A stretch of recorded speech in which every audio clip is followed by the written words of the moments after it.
बिस्मिल्लाहिर्रहमानिर्रहीम। अस्सलाम वालेकुम। आप सबका आने का बहुत बहुत शुक्रिया। मेरी आज प्रेस कॉन्फ्रेंस करने का मकसद अपने साथ होने वाली माली और जिनसी ज़्यादती को मंजर आम पे लाना है। मेरे साथ ज़्यादती करने वाला शख्स कोई आम शख्स नहीं बल्कि बाबर आज़म है, जो इस वक्त पाकिस्तानी क्रिकेट टीम का कप्तान है। मैं अपनी बात शुरू करने से पहले आपको बताती चलूँ कि बाबर आज़म से मेरा ताल्लुक़ आज कल से नहीं है। मेरे ताल्लुकात उससे उस वक्त से हैं जब वो क्रिकेट की दुनिया में उसका कोई ताल्लुक़ नहीं था और वो एक गरीब घराने से ताल्लुक़ रखता था। आप तमाम सहाफ़ी भाइयों से मेरी रिक्वेस्ट है कि मुझे इंसाफ दिलाया जाए और मैं उम्मीद रखती हूँ कि आप हर हाल में मुझे इंसाफ दिलाएंगे ताकि आइंदा कौम की किसी बेटी के साथ इस तरह की ज़्यादती ना हो जो मेरे साथ हुई है। मेरी रुदात कुछ इस तरह है कि बाबर आज़म और हम एक ही महल्ले में बड़े हुए हैं, इकट्ठे रहते थे और वो मेरा स्कूल फेलो था। स्कूल की वजह से और एक जगह पे रहने की वजह से हम लोगों की बहुत अच्छी दोस्ती थी। सन 2010 में ही प्रपोज टू मी और मैंने उसके प्रपोज़ल को एक्सेप्ट कर लिया और वो प्रपोज़ल उसने मुझे मेरे घर आके ही दिया था। मैंने एक्सेप्ट कर लिया। जैसे जैसे वक्त गुजरता गया मेरी उसके साथ अंडरस्टैंडिंग और उसकी मेरे साथ बहुत अच्छी रही। हम लोगों को शादी करने का हमारा प्लान था। हम लोगों ने शादी करने का प्लान कर चुके हुए थे। बाबर ने और मैंने, हम दोनों ने अपनी फैमिलीज़ को बताया। बाबर और मेरी फैमिलीज़, हम दोनों की फैमिलीज़ ने हमें साफ इनकार कर दिया। फिर बाबर ने और मैंने कोर्ट मैरिज का फ़ैसला कर लिया। 2011 में बाबर मुझे मेरे घर से भगाकर, बाबर मुझे खुद अपने घर से भगाकर कोर्ट मैरिज के कहकर मुख्तलिफ जगहों पर किराए के मकान पे रखता रहा। जब मैं उन मकानों में रहती थी, पहले मैं आपको बता दूं, एक मकान जहाँ पे मैं रहाइश पजीर थी वो गुलबर्ग में माडा कॉलोनी में था, गली नंबर 2 में, और दूसरा जो मकान मैं किराए पे रहती रही हूँ वो Punjab society H block defence में था। वहाँ पे हम रहते रहे हैं। मैंने बाबर को कई मरतबा उस दौरान इसरार किया कि हम शादी कर लेते हैं, लेकिन बाबर ने मुझे यही कहा हमेशा कि अभी हमारे हालात ठीक नहीं है, थोड़ा वक्त गुजर जाए फिर हम निकाह कर लेंगे।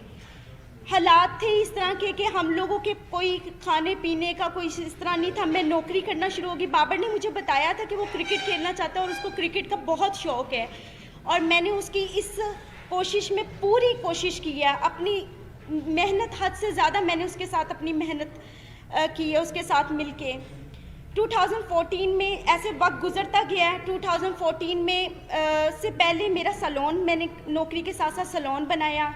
सैलून मेरा चलता रहा। सैलून से मेरी जितनी इनकम आती थी मैं सारी बाबर आज़म को देती थी।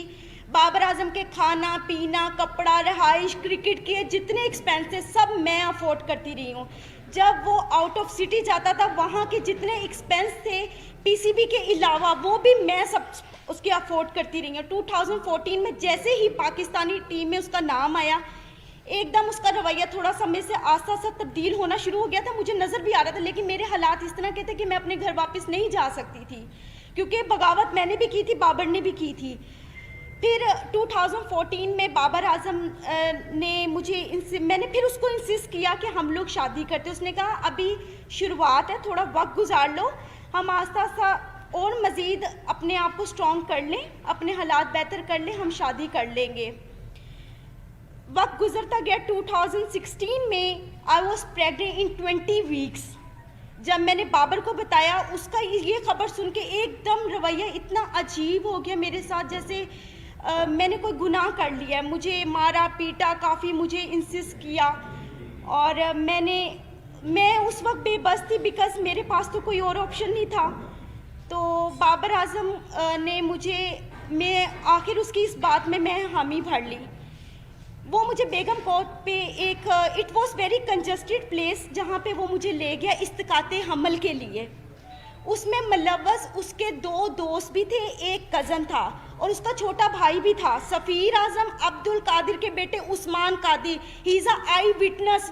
वो हमेशा 4 से 5 साल तक, जब तक मैं बाहर रही हूँ, उस्मान कादिर वहाँ पर आते रहे हैं। और उनके एक और नेट प्लेयर थे, जब ये NCA में ड्यूरिंग द क्रिकेट टाइम जो प्रैक्टिस करते थे उसमें नवीद नाम का एक लड़का भी था, वो इस में भी शुमार थे। इन लोगों ने मेरी मर्ज़ी के बगैर मेरे इस्तिकाते हमल करवाया और मुझे यही यकीन दिलाया कि कोई बात नहीं, आप सब्र कर लो, हम जल्दी शादी करेंगे। अब सिचुएशन ऐसी थी कि मैं थोड़ी ठीक हो गई थी, بابر نے مجھے انسسٹ کیا کہ آپ اپنے گھر چلی جاؤ اور صلح کر لو، کیونکہ میں پاکستان میں بہت کم ہوتا ہوں، تم یہاں پہ اکیلی ہوتی ہو، تو آپ اپنے گھر. میں نے کسی نہ کسی طرح اپنی صلح کر لی بابر سے، اپنے گھر والوں کے، بابر کے کہنے پر. جب میں نے صلح کی ہے، میں اپنے گھر گئی ہوں. بابر کا رویہ دن بدن جیسے جیسے وہ عروج پہ آ رہا تو اس کی ہوس بھی اتنی بڑھتی جا رہی تھی. وہ میرے ساتھ وہ تعلقات بناتا رہا جو نہ ہمارا کوئی قانون اس چیز کی اجازت دیتا اور نہ ہی ہمیں اسلام اجازت دیتا ہے.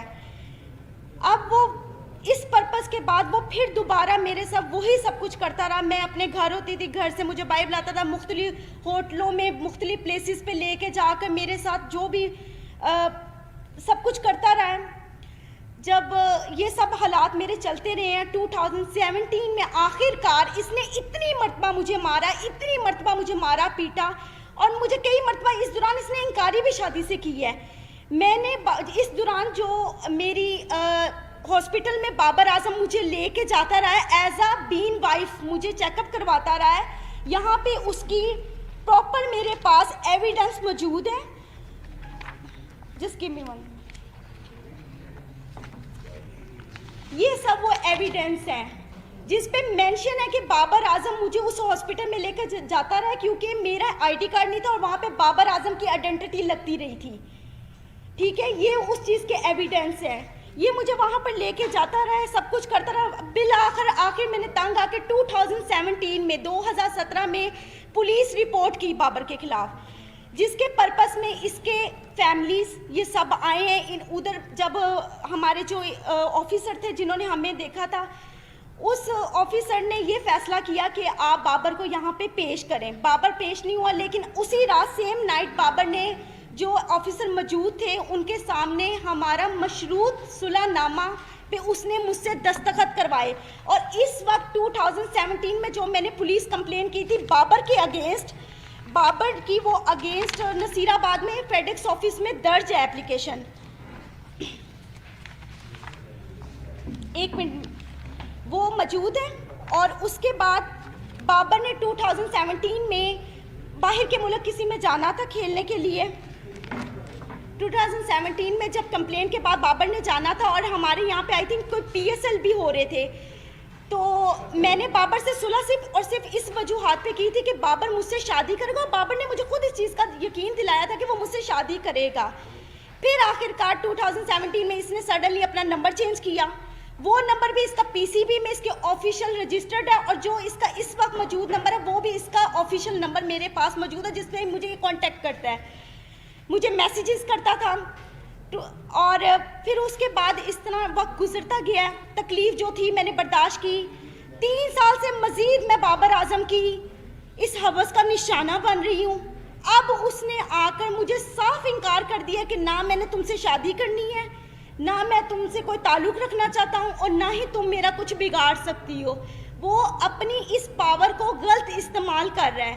10 سال اس نے مجھے اتنے برے طریقے سے ذلیل و خوار کیا، ہوس کا نشانہ بنایا.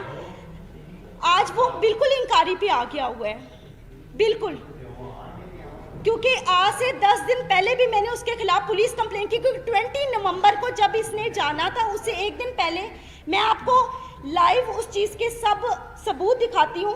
اس نے مجھے کال کی، اس نے کہا اگر تم کسی بھی پولیس کے پاس گئی یا تم نے مجھ سے اب مطالبہ شادی کا کیا تو تم اپنی جان سے بھی جاؤ گے، اور تمہیں یہی نہیں پتا کہ میں تمہارے ساتھ کروں گا، کیونکہ ساری زندگی اس نے مجھے مارا پیٹا تو ویسے بہت زیادہ ہے.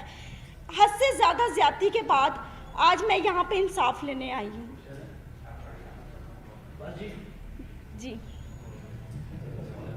اچھا، یہ آپ نے پچھلے 10 سال کی اپنی اور بابر اعظم کی غلطیوں کی پریس کانفرنس کر رہی ہیں. جی ٹھیک ہے نا، آپ کی ان غلطیوں سے ہمارا کیا لینا دینا؟ پہلے یہ کلیئر کریں. دیکھیں، آپ کا لینا دینا یہ ہے کہ میرا حق ہے، میں قانون کے پاس جا سکتی. جب میں قانون کے پاس گئی، میں DSP کے پاس غالب مارکیٹ گئی ہیں. SP غالب مارکیٹ نے پہلے سنا ہے، انہوں نے میری اس اپلیکیشن کو ٹرانسفر کر دیا مارڈر ٹاؤن DSP کے پاس. آج تک DSP نے دوبارہ مجھے پوچھا ہی نہیں ہے. بابر اعظم کے پاس میرے تمام ویڈیوز، میری ہر چیز اس کے پاس موجود ہے، ہر چیز موجود ہے. صرف وہ اپنی پاور دکھانا چاہتا ہے. जहाँ जहाँ पीसीबी ने जहाँ जहाँ इनको कमरे ठहरवाए पाकिस्तान के अंदर जब ये मैचेस खेलते थे, उसके साथ वाला हमेशा कमरा मेरा हुआ है, हमेशा। वो अभी भी अपने नंबरों से मुझे कॉल्स की हैं उसने मुझे धमकियां दी हैं, डराने की, मारने की, ये सब मौजूद है।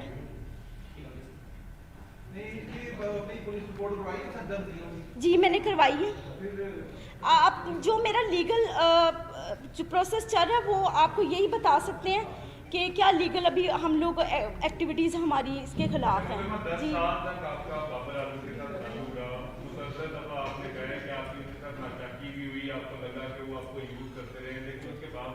देखिए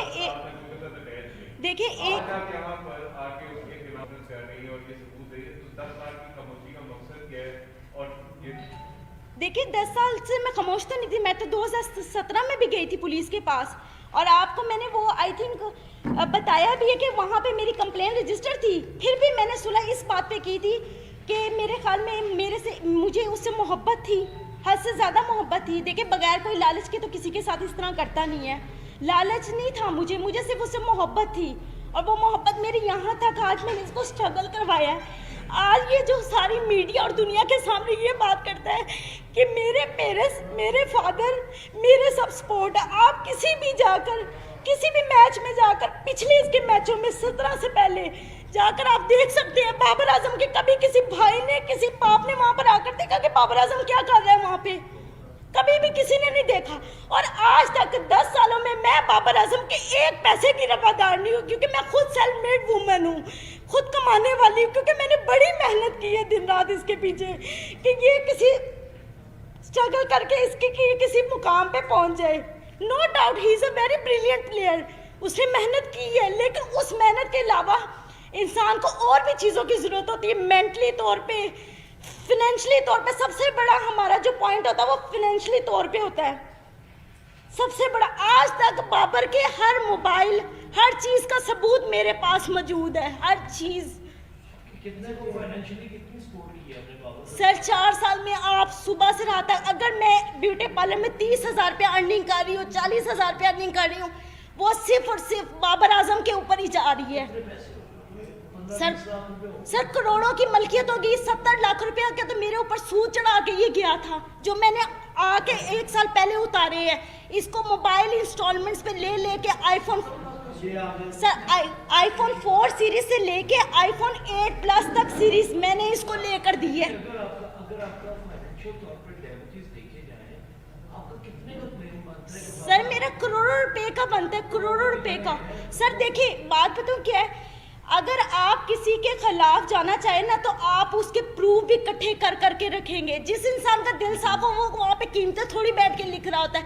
मैं आपको ये बता रही हूँ कि आज मेरा मुतालबा उससे पैसों का नहीं है, मेरा उससे मुतालबा सिर्फ और सिर्फ इस बात का है कि मेरी इतनी मेहनत का उसने मुझे क्या सिला दी है। आज जी मैंने दे दी हुई है।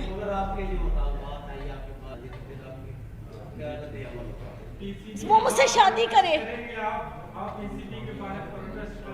मैं करूँगी, मैं हर जगह पे जाके अब करूँगी, क्योंकि मुझे नजर आ गया कि बाबर की तरफ से मुझे साफ इंकारी है, साफ इंकारी है। मैंने आज से 1 महीना कंटिन्यूसली पीसीबी के वहाँ पे फ़ोन किए है, मुसलसल फ़ोन करती रही हूँ उनको। जब मैंने ये अपना जो था मैटर बताया, उन्होंने कहा ये हमारे प्लेयर की पर्सनल लाइफ है, हम नहीं डिस्कस करना चाहते। मैं पुलिस के पास गई, पुलिस ने जो मेरे साथ किया वो मैंने आपको बता दिया। अगर हमारा कानून इतना स्ट्रॉन्ग हो तो आज मैं यहाँ पे आके बैठ के आप लोगों के सामने दलीलें पेश ना करूँ।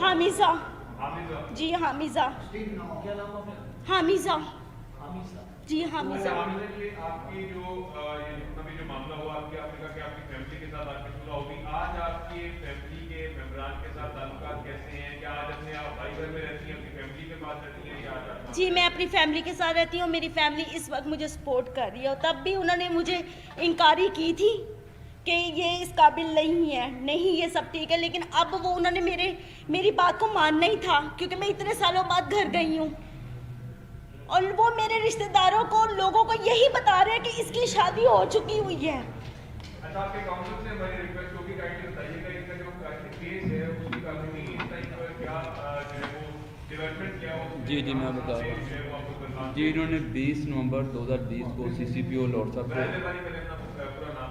जी अब्दुल समी, इन्होंने 20 नवंबर 2020 को CCPO लॉर्ड साहब को एप्लीकेशन दी है फॉर रजिस्ट्रेशन ऑफ FIR, लेकिन उस पर स्टिल कोई एक्शन नहीं हुआ था, जिसकी बाबत सेशन कोर्ट में फॉर रजिस्ट्रेशन ऑफ FIR 22 से 22B की पिटीशन दायर की गई है, जिसमें 4 दिसंबर के लिए कोर्ट ने कमेंट्स तलब किए हैं मुतलका SHO नसीराबाद से, और एक दूसरी पिटीशन फाइल की है हरासमेंट की जो आबिद रज़ा खान साहब के साथ स्टिल पेंडिंग है, उसमें 5 डेट है, 5 दिसंबर की है, और एक डैमेजेस का सूट फाइल किया है इन्होंने, वो भी पेंडिंग है before court of competent jurisdiction. अभी तक तो स्टिल लीगल। जैसे मुद्दे पर इल्जाम है कि काफी दफा ये शर्तों का निशाना भी बनाते हैं, तो क्या किसी भी एक वाकई का मेडिकल करवाया गया उसके बाद जो मेडिकल हो गया कुछ मौजूद कि ये मेडिकल का मामला नहीं है, ये जो बेसिकली लीगल लैंग्वेज में इसको देखते हैं, ये शादी का झांसा दे के हरामकारी कह लें, वो लफ्ज़ मैं यूज़ नहीं करना चाह रहा, मेरे बान जेब नहीं दे रही। मैं सवाल ये करना चाह रहा हूँ आपसे कि बहुत दफा बाबर आजम ने इनको थप्पड़ मारे, इनके साथ इनके ऊपर तशद्दुद किया, वो इन्होंने आपने फरमाया जी। क्या एक दफा भी किसी तशद्दुद के बाद आप पुलिस वाले के पास जी मैं गई हूँ 2017 में, मैं गई हूँ 2017 में, मैंने पुलिस के पास जाके। जी बताएं सर। जी अभी आपने बाकायदा शादी नहीं की? नहीं सर। शादी नहीं की? नहीं सर। ये सारा अफेयर का मामला है, जी ठीक है? आपके साथ जो भी ज्यादती हुई जिस तरह से, अब वो एक स्टार है, जी ठीक है? एक बात आपने देखा तो ये रखी कि स्टार है, स्टार विवास हो गए हैं 2 साल में, वो तो नहीं करेगा। आप प्रेस कॉन्फ्रेंस कर रहे हैं, एहतजाज कर रहे हैं, बस में जो भी आप वो नहीं करेगा, आपका चुनाव क्या करेगी सर। मैं आपका आइंदा का लाया बन गया है अपनी लाइफ का। सर वो तो स्ट्रगल है ही है, जिस तरह ज़िंदगी गुजरी वो तो मैं गुजार रही हूँ, लेकिन इस वक्त मेरा सबसे मेन पॉइंट बाबर आजम को सज़ा दिलवाना है। वो मेरा हक है, वो मुझसे कोई नहीं छीन सकता, वो मेरा हक है। जो ये आज तक वो मेरे साथ करता, क्योंकि वो मुझे इस्तेमाल करता रहा है, सिर्फ और सिर्फ जहाँ से बाजी में मोहब्बत का कह यहाँ तक आज मुझे लेकर आया है। आप चाहते हैं बीजेपी कप्तानी से हटाए बाबर आजम? ऑफ कोर्स हटाए, क्योंकि कोई भी स्टार सिर्फ अपने ग्राउंड में छक्के और चौकों से नहीं बनता, अपने किरदार से और अपनी फितरत से बनता है। ऐसे बंदे का क्या पता कल वो पाकिस्तान को भी बेच दे, ऐसे बंदे का क्या पता है। जिस इंसान की फितरत एक औरत को लेके ऐसी है, वो किसी भी चीज़ पे कुछ भी कर सकता है। Thank you sir.